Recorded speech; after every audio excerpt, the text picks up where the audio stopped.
My dear students, हम कर रहे थे explicit construction of integral basis. और हमने ये इस क्वेश्चन को करने लगे थे और हमने ये प्रूव कर दिया था कि W1, W2, W3, Wn linear independent है ओवर क्यू। पार्ट बी के तहत अब हम आगे स्टार्ट कर रहे हैं। We have already show that W1, W2, W3, Wn are linear independent over Q. ये बात हम प्रूव कर चुके हैं। ओके बेटा, यहां पर कुछ चीजें यूज हुई थी, वो हम सारी बता दें आपको। D11 ये कभी भी जीरो नहीं हो सकता, डेल पहले से जीरो नहीं है। सिमिलरली हम देखेंगे ये कोई भी जीरो नहीं हो सकता, तभी ये इंडिपेंडेंट बना है। तो हम यहां पर मान के चलेंगे all DII is not equal to zero and del is not. DII को जीरो क्यों नहीं लिया है, इसके पीछे कारण भी है। आपको कहा गया था कि लीस्ट नेचुरल नंबर माना गया है। नाउ इफ अल्फा हम एक नंबर ले रहे हैं रिंग ऑफ एल्जेब्रिक इंटीजर से, can be written as, alpha को हम ऐसे लिख रहे हैं, फॉर सम वैल्यू ऑफ जे।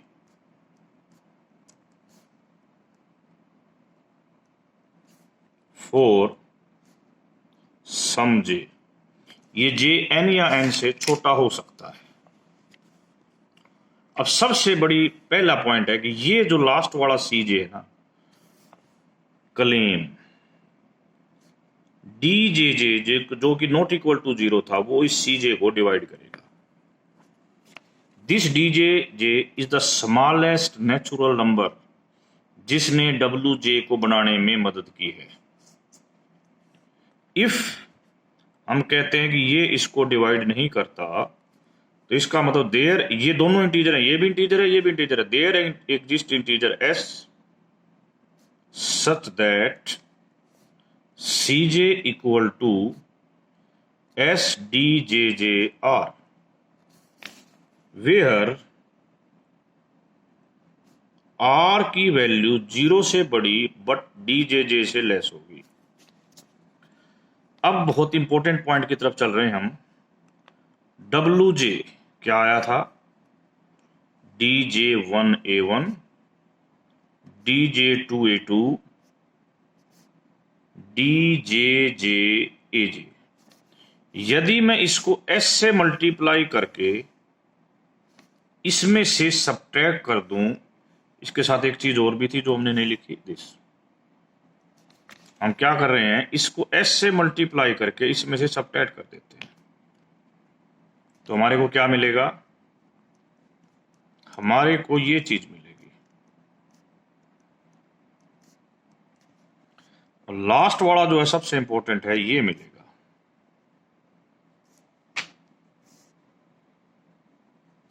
जिसे आपने R कहा हुआ है। देखिए ये चीज रिंग ऑफ इंटीजर से है, S इंटीजर है और WJ भी रिंग ऑफ इंटीजर से है।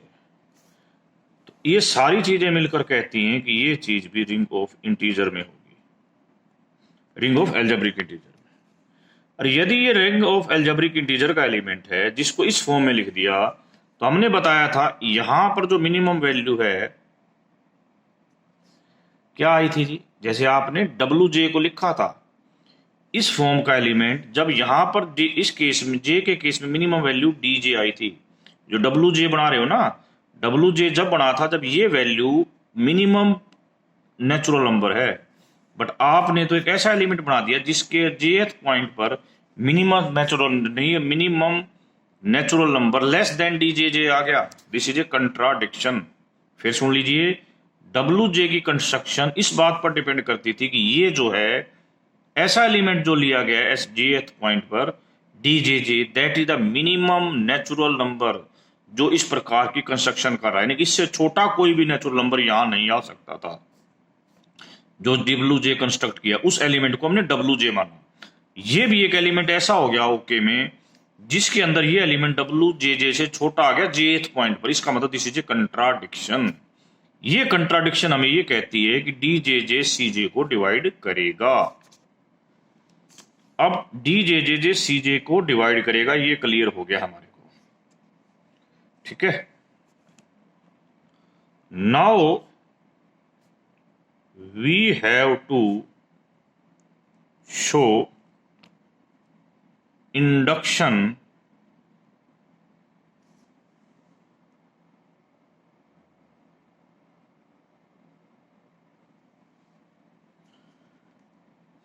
हमने इंडक्शन लगानी है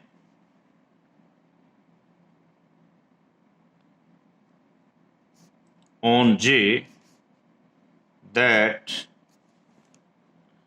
every number of OK of the form, जो इस फॉर्म का हो, कौन सी फॉर्म का, इस फॉर्म का,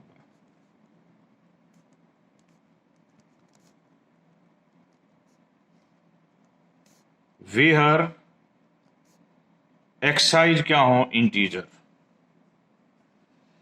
इसके अंदर लाइज करेगा। अब हम अपनी मेन बात की तरफ आ गए। ये हमारी मेन बात। फॉर j इक्वल टू 1, यदि हम j को 1 लेते हैं तो क्या होगा, क्या होगा भाई? वैसे तो हम कह सकते हैं nothing to prove, nothing to prove भाई। J1 लेने का मतलब है ये एलिमेंट ले लिया आपने, एक बात। और आपने थोड़ी देर पहले बताया था कि ये एलिमेंट किससे डिवाइड होगा जी, this must be divisible by D11। D11 इसको डिवाइड करेगा। D11 यदि इसको डिवाइड करेगा तो उससे हमें क्या फायदा होने वाला है? D11 इसको डिवाइड करेगा तो हमें उससे क्या फायदा होने वाला? देखिए मैं बताता हूं उसे फायदा कि x1 को फिर आप लिख सकते हो y1 इंटू D11।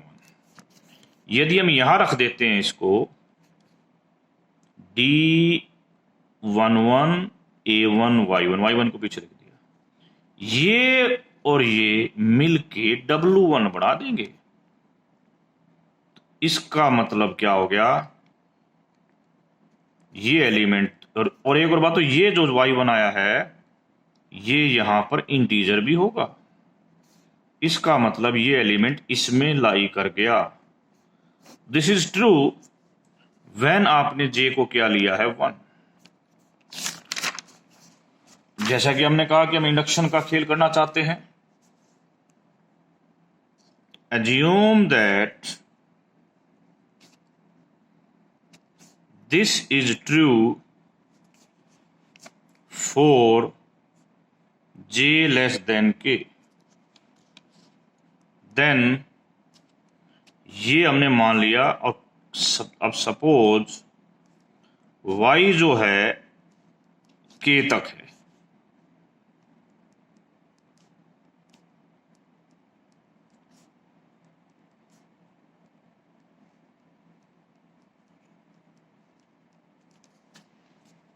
जहां पर xi इंटीजर। अब ध्यान से देखें तो ये एलिमेंट डी के से डिवाइड होगा such that there exist T belongs to integer, जिससे क्या होगा X K is equal to T D K. अब यदि मैं इस y में से t टाइम w के घटा दूं तो मेरे को क्या मिलेगा? ये तो ऐसे कैसा रहेगा, यहां जो आएगा उसको आप x1 डैश बोल दो और ये आखिरी वाली टर्म तो कट जाएगी।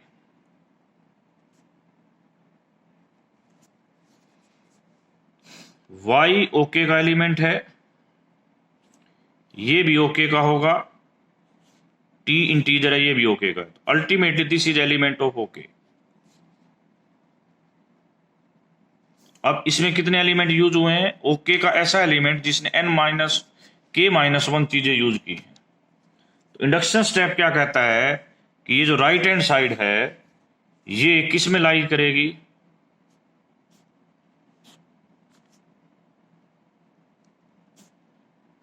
राइट हैंड साइड इसमें लाई करेगी भाई। राइट हैंड साइड इसमें लाई करेगी, तो कुछ हद तक हमारा सवाल हो गया। तो y को क्या लिखोगे? t प्लस डब्ल्यू के plus this.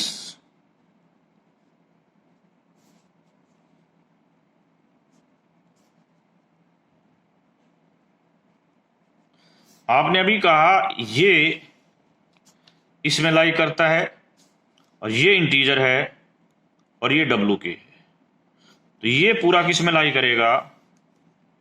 ZW1 W2 W के, क्योंकि डब्ल्यू के वाला जो ऐड किया वो भी इंटीजर कोफिशिएंट लेकर ही आ रहा है। इस प्रकार ये y इसके अंदर लाई कर गया। यही हमने इंडक्शन से प्रूव करना था। 4, यदि हम इन चलते चलते j को n ले लेते, व्हाट हैपन? इन बात ये jn, दिस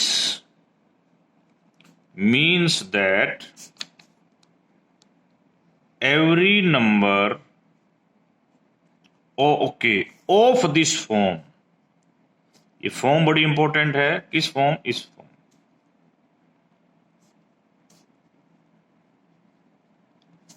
विद xi क्या हो? इंटीजर। ये किस में लाई करता है जी? इसमें लाई करता है।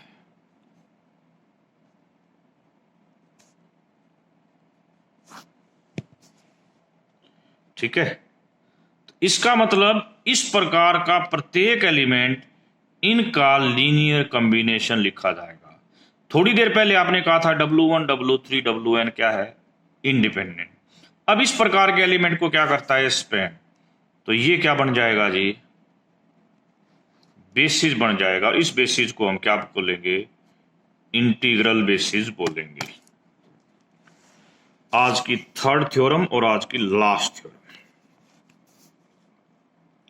If K is an algebraic number field of degree n over Q and A1, A2, An belongs to OK are linearly independent over Q, जो कि पिछले क्वेश्चनों में कहा गया था। इससे क्या हो गया था? इन जो कंडीशनें बताई थी, then there is an integral basis. पिछले क्वेश्चनों की मदद, पिछली थ्योरी की मदद से हमने ये इंटीग्रल बेसिस निकाल लिया। अब आगे क्या करना? इस इंटीग्रल बेसिस के पास एक और खासियत है, such that AJ is equal to this, जहां पर Cij इंटीजर होगा, J की वैल्यू 1 to n। इस क्वेश्चन को बड़े ध्यान से देखो बेटा।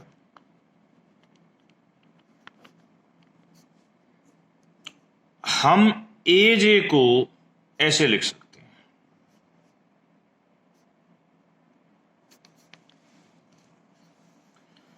यदि हम पिछली WJ वाली डेफिनेशन को याद करें, तो इस प्रकार की फॉर्म में लिखा हुआ एलिमेंट जो AJ तक पहुंचा, तो ये जो AJ का कोफिशिएंट है इसको DJJ डिवाइड करेगा। इसका मतलब there exist CJ integer such that del is equal to DJJ CJ। इसके स्थान पर वैल्यू रिप्लेस कर दीजिए, DJJ CJ AJ। अब CJ WJ CJ DJ1 A1 DJ2 A2 DJJ इनको सबट्रैक्ट कर देते हैं, क्या होगा? ये टर्म तो हो जानी है हमारी समाप्त। नई जो बनेगी उसका नाम रख दिया आपने C1 star A1, C2 star A2, CJ-1 star AJ। ये सारे इंटीजर होंगे। क्यों? क्योंकि ये इंटीजर, ये इंटीजर, ये इंटीजर, ऊपर इसके भी कोएफिशिएंट इंटीजर, घटाओगे तो इंटीजर ही आएगा। दीज आर ऑल इंटीजर और I की वैल्यू है 1 to J-1। अब इस पर आ जाओ, ये एलिमेंट कहां से है? ओके से। ये एलिमेंट इंटीजर, ये एलिमेंट ओके से, अल्टीमेटली ये ओके से, ओके से एलिमेंट है। और यहां पर J-1, सॉरी ये J-1 है, ये J-1 यूज हुआ है। तो ये एलिमेंट किससे डिवाइड होना चाहिए? DJ-1 DJ-1। तो CJ स्टार को आप लिखोगे CJ-1 DJ-1 DJ-। इस वैल्यू को यहां रिप्लेस कर दो और CJ- को WJ-1 से सबट्रैक्ट कर दो, मल्टीप्लाई करके सबट्रैक्ट कर दो। जो हमारे पास नई चीज आएगी वो ये आ जाएगी। अब ये चीज आपकी J-2 तक पहुंच जाएगी। यहां पर ये सारे भी इंटीजर। ये प्रोसेस आप चल करते रहो, अल्टीमेटली हमें क्या मिलेगा?